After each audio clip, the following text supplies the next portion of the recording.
All right, let's welcome in and say hello to Bleacher Report's Matt Miller. Matt, how are you? I'm doing well, Haley. Thanks for having me back on. A little different the last time we talked at the Yeah. combine, but nevertheless, excited for the draft to get here. You are no stranger to mock drafts. You do many. You were on here today because you were going to mock all the way through the Chargers pick. But just to kind of kick things off, I mean, the draft is almost here. What is this time of year like for you?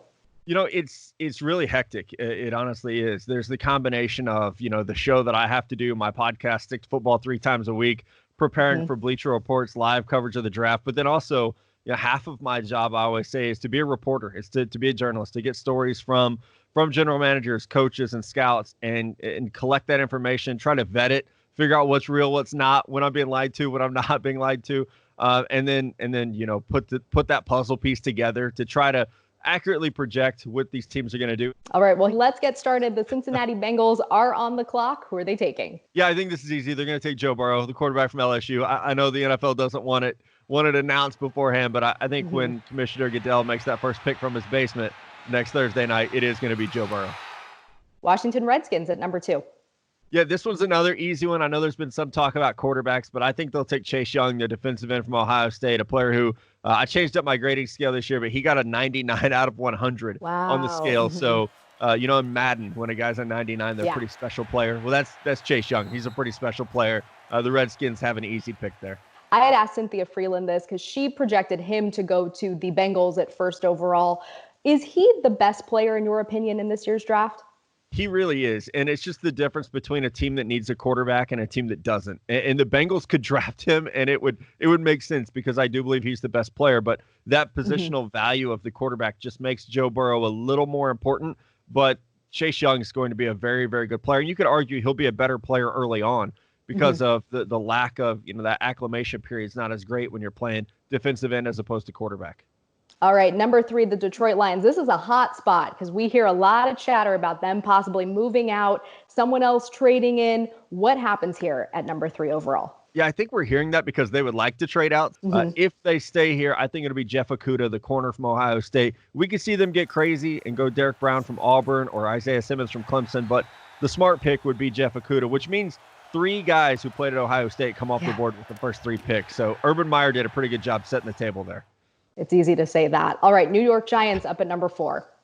I think this is where the draft could get a little bit weird because we've all thought maybe they go offensive tackle. I actually think they're going to go with linebacker Isaiah Simmons from Clemson. And I say linebacker. This guy played everywhere. If you watch the national championship game, he played corner. He plays safety. He rushes the quarterback. He really is a do-it-all player. You guys have someone kind of like that in Derwin James. Isaiah Simmons is just a little bit bigger version of that. All right, Miami Dolphins up at number 5.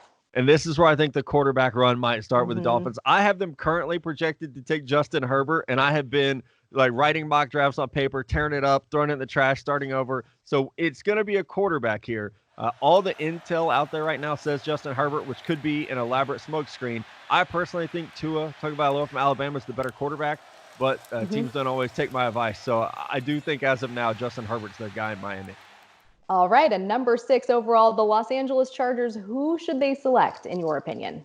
I'm sure Chargers fans are going to be happy if the draft falls this way, but I would take Tua here, and I think it would be a hard decision to pass on a quarterback who, in his 2 years at Alabama, was electric. I mean, go back to coming in at halftime and replacing Jalen Hurts in the national championship game, leading that comeback win. The player that he's been, the person he is in the locker room, off the field, is special. And when you put him with an offense that has Austin Eckler, Keenan Allen, Mike Williams, Hunter Henry. You add Trey Turner at offensive guard. That's a pretty special group. And I think Tua is the right kind of point guard who can come in and distribute the ball and get it out to those weapons. No disrespect to Tyrod Taylor, who I'm excited to see play. I was a big fan of Easton Stick last year as well. But I think if Tua's on the board, that's a pretty easy decision for the leadership in LA to make him the pick. All right, well, there you have it. Tua Tagovailoa going to the Bolts per Bleacher Report's Matt Miller. Matt, thank you so much for joining us, and good luck in these next few days as we lead up to the draft. I appreciate it, Haley. Thanks so much for having me. Charger fans, want more? Subscribe here.